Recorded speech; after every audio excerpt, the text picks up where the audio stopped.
napag-isipan mo na ba kung pwede kita i-date sa Valentine's? Sa Valentine's?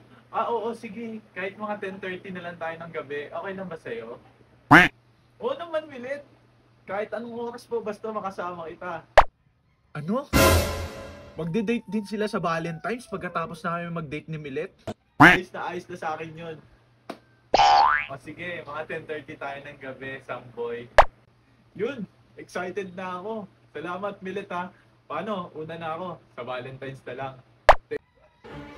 Di pa pwede to. Tingnan lang natin. Milet, maraming salamat. Sinama mo ako ngayong Valentine's. Oo naman, Junior. Ano ka ba? Ikaw po, malakas ka sa akin. Siguro kung wala ka, Milet, malungkot ako ngayong Valentine's eh. Oh, huwag ka na malungkot. At least na-arouse natin yung Valentine's, di ba? Buti na lang sinama mo talaga ako. Oo naman, wala yun. Ano ka ba? Ito nga pala yung ice tubig mo. Thank you. Hindi talaga nawawala itong tubig ha. Alam mong favorite ko itong criminal water. Okay, inumin mo na yan. Milet, pwede pa ba tayong gumala kahit saglit lang? Oo naman, gumala pa tayo. Basta kailangan ko makabalik sa bahay ng mga 10:30 ha. Kasi may inuutos pa sa akin si mama. 10:30? Sige, maaga pa naman eh. Aga-aga pa eh. Makakabalik tayo agad dyan bago mag 10:30. Oo, basta 10:30 uuwi na tayo ha. Yun, tara. Kailangan nandun na ako kasi papagalitan ako ni mama pag wala pa ako ng 10:30 sa bahay. Salamat, Milet. Tara. One eternity later. Tara na, Milet. Tumakbo pa tayo. Ano ko ba? Para healthy, para matunaw yung mga kinain natin kanina.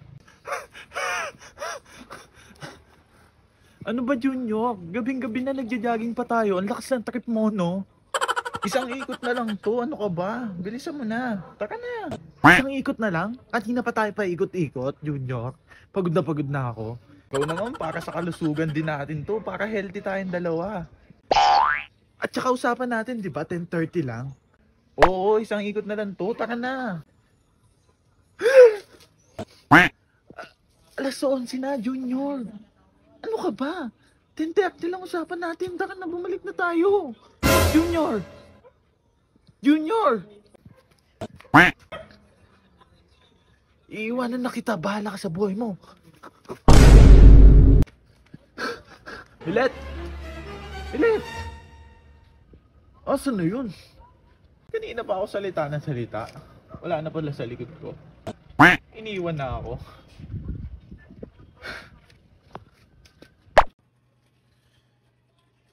$11:30 na. Wala pa din si Milet. Malamig na yung mga in-order kong pagkain. Baka magsara na din tong restaurant. Ano kaya nangyari? Dadating pa kaya siya?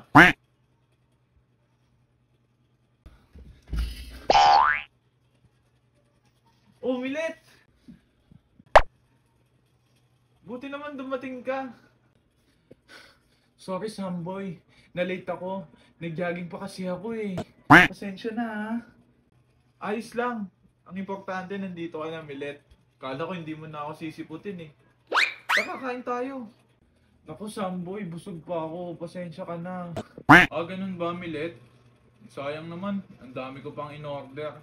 Pero ano magagawa ko? Kakainin ko na lang to kaysa masayang, di ba? Ang importante, nandiyan ka. Sige, kumain ka na. Sasamahan kita. Milet, may dala nga pala ako sa'yo. Bulaklak. Happy Valentine's, Milet. Wow! Salamat, Samboy. Nagkabala ka pa. Ano ka ba? Ano? Thank you, Samboy. Para sa'yo talaga yan, Milet. Binili ko para sa'yo yan. Salamat. Salamat din, Milet ha. Happy Valentine's. Ang saya-saya ako ngayong Valentine's. Nakatanggap ako nito.